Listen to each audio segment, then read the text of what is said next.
मी इयत्ता 7वीत शिकत आहे. माझ्या शाळेचे नाव परिवर्तन प्राथमिक शाळा आहे. आम्ही हा प्रोजेक्ट तयार केला आहे. या प्रोजेक्टचे नाव आहे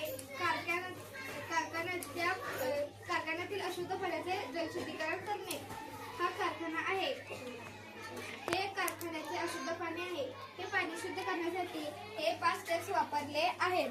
त्यामध्ये पहिली स्टेप बिग स्टोन, दुसरी स्टेप स्मॉल स्टोन, तिसरी स्टेप कोर, चौथी स्टेप सँड आणि 5वी स्टेप कॉटन आहे.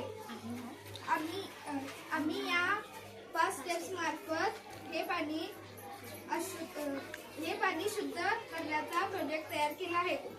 आधुनिक जीवनात विज्ञानाच्या प्रगतीमुळे कारखान्याचे प्रमाण वाढले आहे. त्यामुळे नदीतील जल अशुद्ध होत आहे. त्यामुळे मानवी व जलचरांची हानी होत आहे. तसेच शेती नापीक होत आहे. म्हणून आम्ही हा प्रोजेक्ट